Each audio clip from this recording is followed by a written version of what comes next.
All right, in this week's lesson, I'm going to go over a calculus topic. Well, I guess chapter 11 entirely is pretty much calculus or the beginning of calculus. And we're going to go over a concept that you've studied before, which is really just finding slope.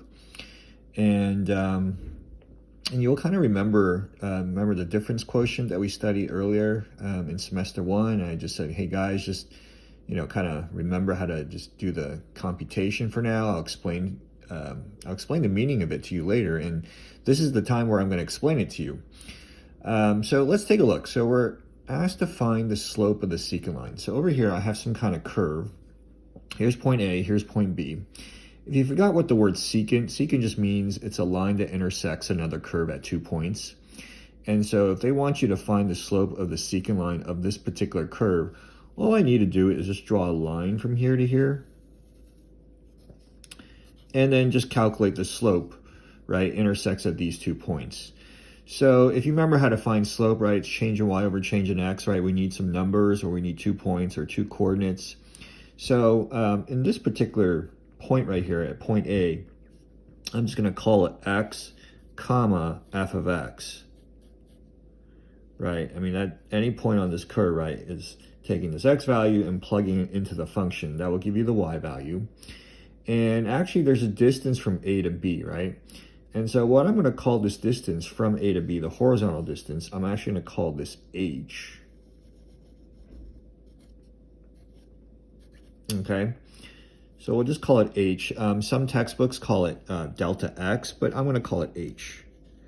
All right, so if that distance is h, right, this distance right here is x plus h.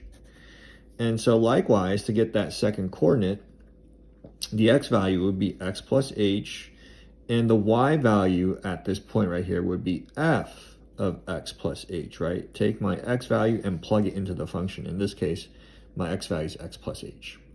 All right, so now that I have 2 coordinates, right, I can answer this question. What is the slope of this line?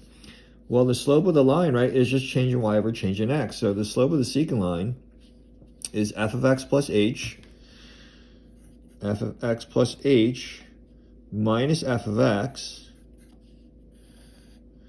right? And then x plus h minus x, change in y over change in x plus h minus x. And so the slope of the secant line is f of x plus h minus f of x. I'm just showing you an extra line to see that these x's cancel out, and all you're left with is a single h. Okay, so recall, right, this is your difference quotient, right? So if you remember what we did in semester one, right, I asked you to evaluate this, and I said, hey, just I'll explain to you what it means later on. Okay, so right now in the context of this particular problem, right, this difference quotient just represents the slope of the secant line using these values. Okay, well, that's not super advanced, and it's not very difficult to understand conceptually, right? So the main concept is going to come in under the second question. So if I ask you, what is the slope at point A, right? So just think about that question for a minute. Finding a slope at a specific point. Well, up until this point, you've been taught that to find the slope, you need 2 points and 2 sets of coordinates. And, you do change in y over change in x. That still doesn't change. And so if I want to find the slope at a specific point in time, or a specific point on this curve, right, I'm still going to use 2 sets of points. But what I'm going to do right now is take a look at my graph down here. So if you take a look at your graph up here, right, what I'm going to do is I'm going to bring point B really, really close to point A. And so take a look, right, on this particular picture, I brought point B a little bit closer to point A. And notice the distance of h, right? The distance of h is the horizontal distance between A and B. On this second diagram, or the second picture, I'm going to bring point B a little bit, even closer, right?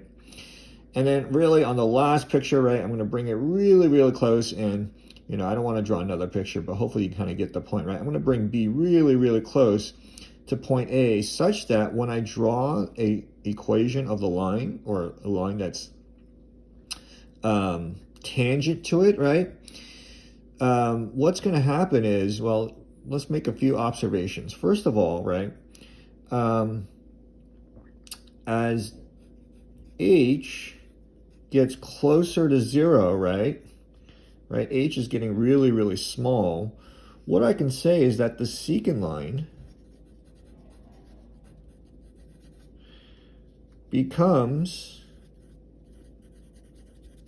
the tangent line, right? In fact, I could bring B so close that you can't even tell, right? But I had to draw this picture, right? I'm going to bring B so close, maybe 0.000000001 units away from point A. And that way I can actually calculate the slope at a specific point. Okay, so as h becomes 0, the secant line actually acts as a tangent line. And so you could find the slope at a specific point, right? And the key is to bring h really, really close to 0 by moving this point B really, really close to point A, okay? Of course, you can draw another picture where B is just almost really on top of A.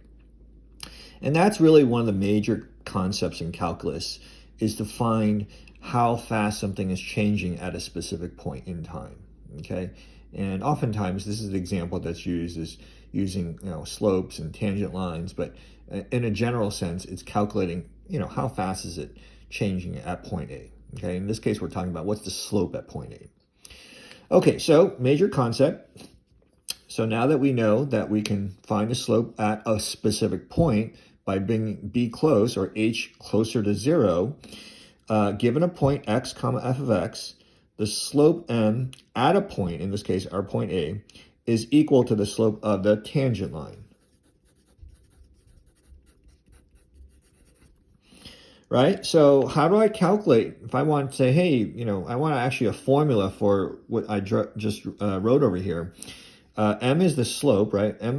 Slope of the tangent line is equal to the slope of the secant line, right? Well, there's one last thing that we kind of have to add, right? We can't just say the slope of the tangent line is basically the slope of the tangent line. Slope of the tangent equal to the slope of the secant line. What we did right here, right, was we made h really, really close to 0, right? By bringing this point B really, really close to point A. And so what I need to insert here is to find a slope at a specific point, in this case, x comma f of x, or point A. The slope of the tangent line is equal to the slope of the secant line if I take the limit, right? The limit as h goes to 0. And that's really the key concept of finding a slope at a specific point, right? And that's the notation that we use. And that's really the application of limits. It will define later on in the next video what we're going to call a derivative. Okay, so the slope of the tangent line is the limit as h goes to 0, right? You can clearly see that h is getting really, really small here. And, well, didn't we just derive the slope of the secant line in this previous video right here, or in this previous section? The slope of the secant line is just this. And now I'm going to substitute my difference quotient over here, which is f of x plus h minus f of x over h. And there is the equation of the slope of the tangent line at a specific point. Okay. Now, just to give you a quick overview, like where is this, relevant, or when am I ever going to use this? Well, for one, you're going to need to use this if you want to go into calculus, but just to give you a bigger picture, let's say this curve right here represents, distance, right? And the y-coordinate represents distance, and then, this coordinate right here represents time, right? And if I ask you, let's say you're driving, making a trip from, here to, San Jose, or sorry, from San Jose to LA, right? So let's say this is San Jose, and let's say this is LA. And if I say, hey, what is the average speed that you traveled? Well, the average speed that you travel, right, is basically distance divided by time, and that will give you the rate, from hour 1 to hour number 8, okay? And that's called the slope of the secant line. right? That's finding your average speed. But now if I ask you, what is your speed at San Jose? Because if you were driving in San Jose, you could have been driving a little bit faster than when you were here in LA, where you hit traffic, right? So if I ask you, what is the speed at San Jose? You now can find the speed at San Jose by finding the slope of the tangent line. So instead of saying finding the average speed, what's the instantaneous speed at a specific point? And the instantaneous speed is basically the slope of the tangent line, right? How do I find the slope at a specific point? And you can see that, maybe you can see that this is quite powerful to find the slope at a specific point, which in practical sense could represent your specific speed along your trip, right? You could be driving a lot faster in San Jose, or definitely maybe a lot faster here in the middle of nowhere when you're driving on the 5. But of course, when you're in LA, right, your speed slows down because there's a lot more traffic. And so the slope of the seeking line gives you the average speed. And, that's something you've done before. But now I can calculate the specific speed at a specific point, and that's called the instantaneous speed, which is the slope of the tangent line.